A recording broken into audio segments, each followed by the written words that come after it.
want to talk about what makes a good board member, and this vlog is targeted mainly at people that have not joined boards in the past or have not been that active on boards. First of all, before you join a board or become a board member of any company, please make sure that they have insurance for you, okay? Speak with a lawyer first, because if something happens, God forbid, you can be liable. And so there's three types of board members, so to speak, or board roles.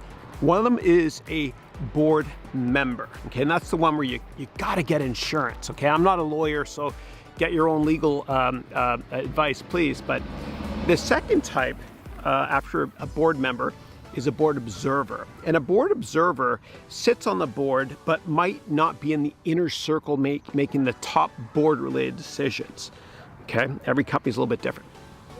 And the last type, which you don't really have to get any legal representation or sign any documents for, is a board advisor. And that's a really informal advisor. Now, every single board is different. Sorry about the background noise there. Kids are running around there. Every type of board is different. There's a different corporate culture in every board. It's interesting.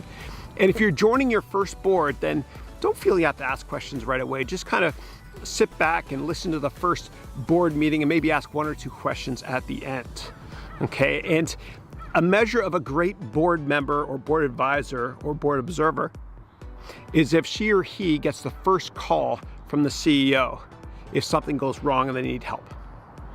And so I think a great board member or board person is one who is kind of thought of as a prosthetic extension of the management team.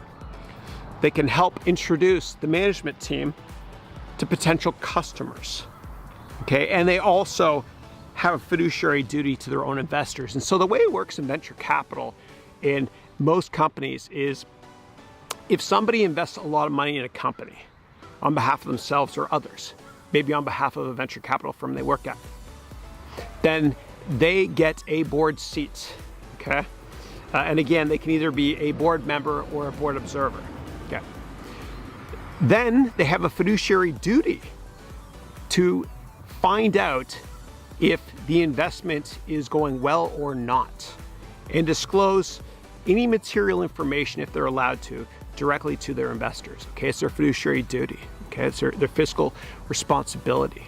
Okay, and if you're not really sure about getting somebody to be on your board, if you're running your own company, if your gut is this person seems unethical or a pain in the neck, be very careful, because it can be worse than a divorce. Because what happens is you can't get these people off your board, right? And they just become a thorn in your side. So those are a couple of helpful tips for those of you that are new to boards. And a lot of times, you know, venture capitalists don't become venture capitalists till later on in their careers, okay? People are usually, you know, their 30s, 40s, 50s, or later sometimes before they go into VC, because they've started companies before and they understand the dynamics of how to build a great business. If this was helpful, please click the like button and subscribe, and I will see you mañana. Thank you.